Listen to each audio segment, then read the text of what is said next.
নমস্কার, সবাই কেমন আছেন? আজ আবারও নতুন একটি ব্লগ নিয়ে আমি অরিজিতা আপনাদের সামনে হাজির হলাম। আশা করছি আপনারা সকলেই খুব ভালো আছেন, সুস্থ আছেন, আর আমরাও আপনাদের ভালোবাসা আশীর্বাদে খুব ভালো আছি।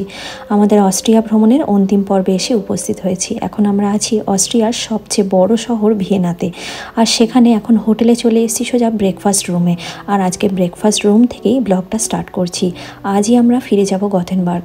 তাই যেহেতু এত তাড়াহুড়োর মধ্যে, তাই আমরা এয়ারবিএনবি বুকিং না করে একেবারে একটি হোটেলই বুকিং করে নিয়েছিলাম ওই একদিনের জন্য। আর হোটেলে ছিল ব্রেকফাস্ট ইনক্লুড। সকালবেলা উঠে ব্রেকফাস্টের জন্য এখানে খোঁজাখুঁজি করাটা খুব বৃথা, তাই সকালবেলা হোটেলে ব্রেকফাস্টটা ইনক্লুড থাকলে খুব সুবিধা হয়। তো এখানে ইউরোপিয়ান স্টাইল ব্রেকফাস্ট মানেই কিন্তু প্রচুর রকমের ব্রেড, আর তার সাথে থাকবে বিভিন্ন রকমের দইয়ের ভ্যারাইটি।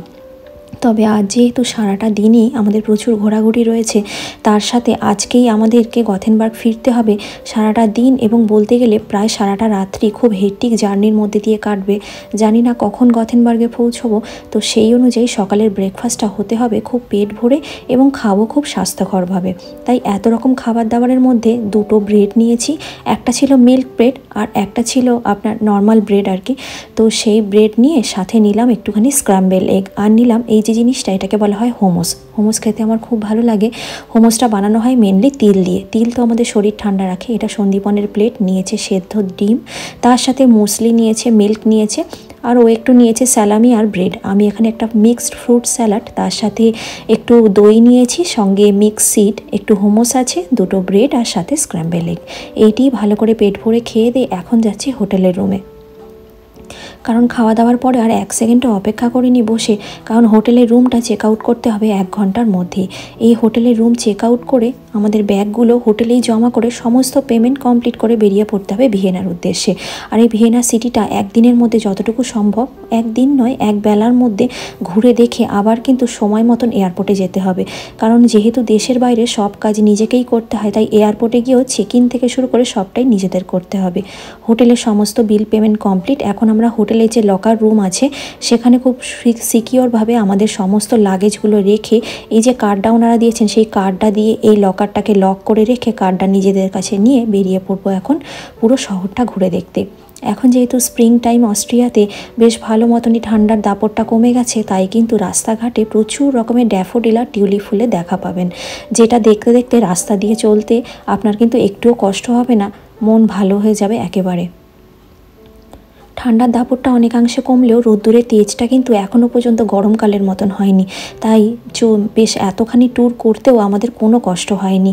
আর সেই জন্যই এখন হাতে একটা ছোট্ট জলের বোতল, সাথে পাসপোর্ট, ভিসা, এগুলো নিয়ে কিন্তু আমরা বেরিয়েছি।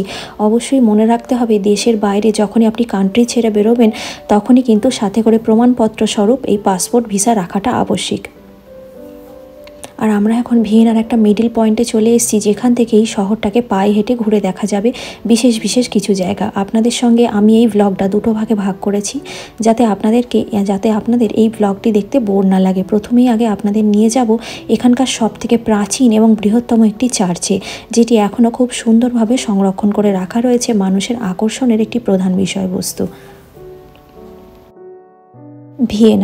Vienna is the capital and largest city of Austria. 2001 সালে ইউনেস্কো ওয়ার্ল্ড হেরিটেজের তকমা পায় এই শহরটি। জানা যায় ইউরোপীয় ইউনিয়ন যা রয়েছে তাদের যে সমস্ত দেশ, সেই দেশের সমস্ত বড় শহরের মধ্যে চতুর্থ বৃহত্তম শহর হলো ভিয়েনা। ভিয়েনাতে ঘুরতে ঘুরতে আপনার কিন্তু খেয়াল পড়বে যে রাস্তাঘাটে ছড়িয়ে ছিটিয়ে রয়েছে এই শহরের বহু প্রাচীন স্থাপত্য, আর সেই সমস্ত স্থাপত্যে রয়েছে সমৃদ্ধ ইতিহাস, সাংস্কৃতিক ঐতিহ্য এবং অত্যাশ্চর্য স্থাপত্যের সাথে সাথে প্রাণবন্ত শিল্পের ছোঁয়া। আর সেই কথা বলতে বলতেই আমরা কিন্তু পৌঁছে গেছি এই ক্যাথিড্রালটির সামনে। আর এই ক্যাথিড্রালটি হলো একটি রোমান ক্যাথিড্রাল, বিরাট বড় একটি চার্চ, যে চার্চটি চারপাশটা ঘুরে দেখতে সময় অনেকটা লেগে যাবে। আর দেখছেন কি সুন্দর ঘোড়ার গাড়ি দাঁড়িয়ে রয়েছে। আপনি যদি মনে করেন ভিয়েনা শহরে এসে ঘোড়ার গাড়িতে চড়ে পুরো শহরটা ঘুরে দেখবেন এবং মেন জায়গাগুলো আপনাদের ঘুরিয়ে দেখাবে, তাহলে কিন্তু সেক্ষেত্রেও আপনারা সেটা করতে পারেন। এই জায়গাটার নাম হলো স্টিফেন প্লাটস। আর স্টিফেন প্লাটসের পুরো জায়গাটার মধ্যে এই ঘোড়ার গাড়ি কিন্তু খুব সুন্দরভাবে চলাচল করে। তবে একটা সমস্যার কারণে খুব ইচ্ছা থাকলেও ঘোড়ার গাড়ি চড়তে পারিনি, কারণ ঘোড়ার গাড়ি চড়তে গেলে কিন্তু নগদ টাকা দিতে হয়। নগদ টাকা আমাদের কাছে তো নেই, কারণ সুইডেনে সবসময় কার্ড চলে এবং এখানকার দোকান বা রেস্টুরেন্টগুলোতে বা হোটেলগুলোতে, এয়ারবিএনবিগুলোতে সমস্ত জায়গাতেই কিন্তু কার্ড সিস্টেমে পেমেন্ট হয়। কিন্তু ধরুন আপনি কোনো গাড়ি ভাড়া করতে চাইলেন, ঘোড়ায় চড়তে চাইলেন, বাসে টিকিট কাটতে চাইলেন, সেক্ষেত্রে কিন্তু অবশ্যই আপনাকে নগদ টাকা পেমেন্ট করতে হবে, অর্থাৎ খুচরো ইউরো আপনার হাতে থাকতে হবে। সেটা আমাদের কাছে ছিল না। আর সামনে কোনো রকম কোনো ব্যাঙ্কোমার্ট বা আমরা কোনো রকম কোনো টাকা তোলার দেখতে পাইনি আর কি, আপনার এটিএম।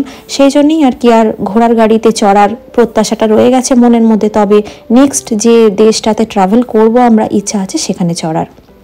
চলুন এখন এই চার্চটার ভিতরটা আপনাদের আগে ঘুরিয়ে দেখাই, তারপরে বাইরেটা নিয়ে আসবো। বহু বহু প্রাচীন এই চার্চটা। এই ক্যাথলিক চার্চটার নাম আমরা যখন এই দেশে আসার পরিকল্পনা করেছিলাম তখন থেকেই ঠিক করেছিলাম যে এটা না দেখে কোনোভাবেই কিন্তু গথেনবার্গ ফিরবো না।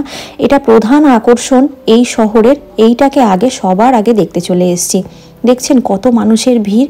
সামার চলে গেছে, সামার ভ্যাকেশন কেটেও গেছে, তবে এই চার্চটি দেখার ভিড় কিন্তু কোনো অংশে কমেনি। এই চার্চটার প্রধান মূল আকর্ষণ হচ্ছে এর এই দৈত্যাকৃতি দরজাগুলো, যেটা সেই প্রায় 1365 সালে যখন চার্চটি তৈরি হয় তখন থেকে অক্ষতভাবেই রয়েছে। 1365 সাল, ভাবাই যায় না যে এতগুলো বছর ধরে চার্চটাকে ঠিক এভাবে সংরক্ষণ করে রাখা রয়েছে, সযত্নে রাখা রয়েছে মানুষের দেখার উপযোগী হিসাবে।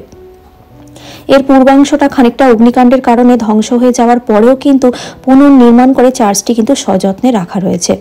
আর সকলেই চার্চের মধ্যে ঢুকেই এর বড় বড় সিলিং, এই গথিক স্টাইলে তৈরি রোমান চার্চ, তার এই আকাশ ছোঁয়ার মতন এই যে বড় বড় সিলিং, তার মধ্যে থেকে ঝুলছে যে সমস্ত স্যান্ডেলিয়ারগুলো, সেগুলোর মধ্যে সমস্ত অরিজিনাল মোমবাতি জ্বালানো রয়েছে। দেখছেন কি সুন্দর লাগছে দেখতে। পুরোপুরি চুনাপাথরের ওপরে তৈরি করা রয়েছে কিন্তু এর মোটা মোটা থামগুলো। আর থামের গায়ে আঁকা রয়েছে বিভিন্ন রকমের নকশা, যা এই শহরের বহু প্রাচীন ইতিহাসকে বর্ণনা করে।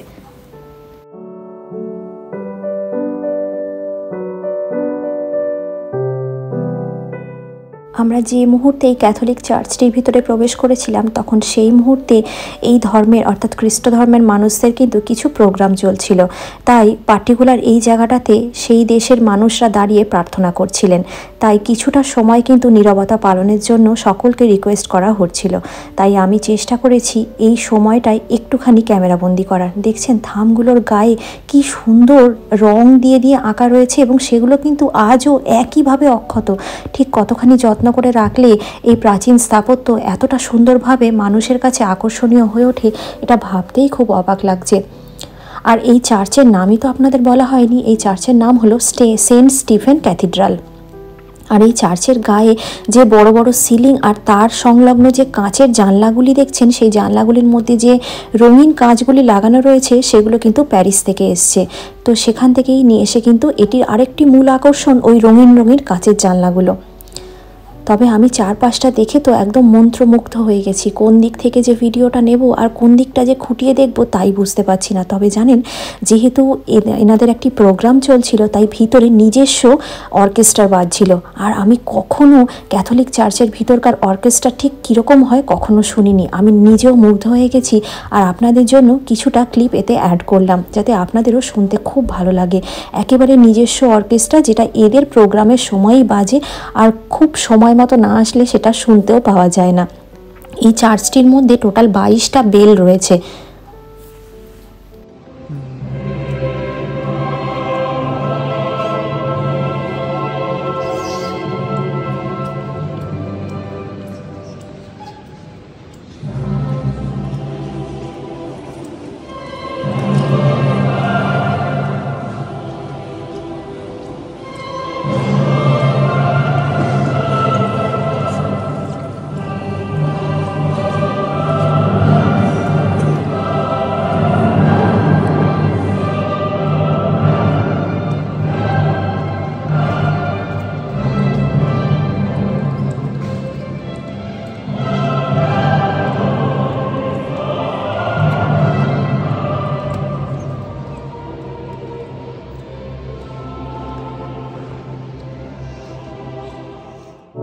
চার্চের ভিতরকার কিছুটা অংশ কিন্তু সাধারণ মানুষদের জন্য উন্মুক্ত নয়, তাই একটা ব্যারিকেড মাঝখান থেকে করা রয়েছে। সেই জায়গাটুকুতেই দাঁড়িয়ে ঘুরে দেখে চার্চের অনুষ্ঠানগুলি খুব সুন্দরভাবে উপভোগ করে বেরিয়ে এসেছি এখন চার্চের বাইরে।